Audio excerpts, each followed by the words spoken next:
Road. Shuttle buses are being used to ease some of the strain on riders.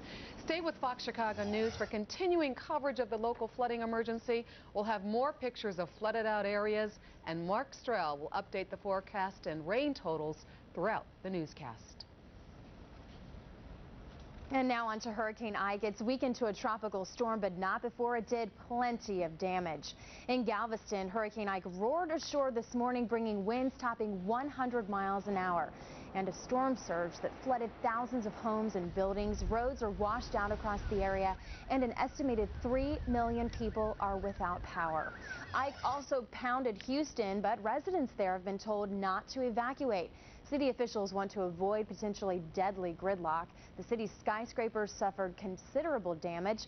Already, a restaurant with a 40-year history has gone up in flames.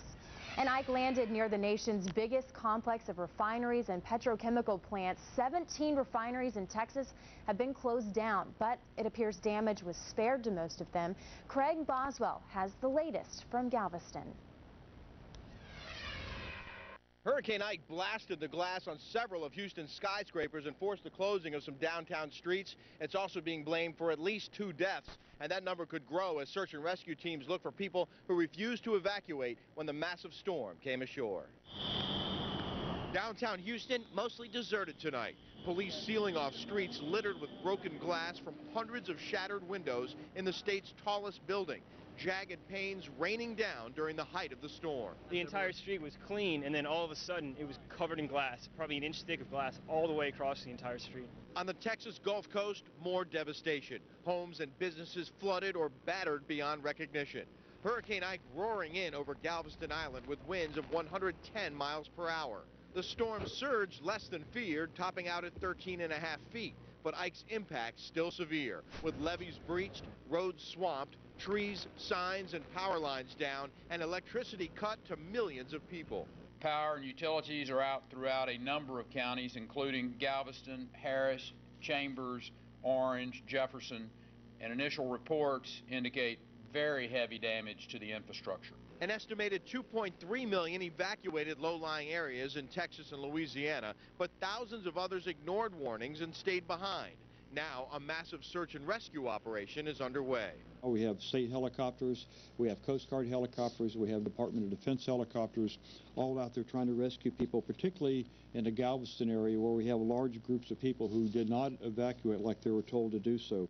Damages are being estimated at $8 billion, but the storm's impact on Gulf oil refineries is already spreading coast to coast, with gas prices spiking, some places up to $5 a gallon. In Houston, Texas, Rick Leventhal, Fox News. And Mark Strell is back now with a look at the path of Ike, and I guess it's true we actually need to be keeping an eye on this storm. Mark? Yeah, and the good news tonight is Ike now just a tropical storm. Winds of about 40 miles per hour as it careens up through the Ozarks, heading up our direction. It's moving to the northwest, or I should say to the northeast, closer to us, at about 20 to 25 miles per hour. Still some heavy soaking rains. You still can see some tornadoes out of this system well to our south. But now here's the key for us. Areas here in Chicago have already seen up to 8 inches of rainfall. So far, that has not been moisture from Ike. Ike looks like it'll slide up our direction just to the south across southern Illinois, central Illinois, into northwestern portions of Indiana. We could see more rainfall, especially from the city southward out of Ike, and I'll tell you more about that coming up in weather in just a few minutes. All right, Mark, thank you. Tragedy on the tracks, one of the nation's worst rail disasters ever. What caused the crash of a commuter train outside of Los Angeles?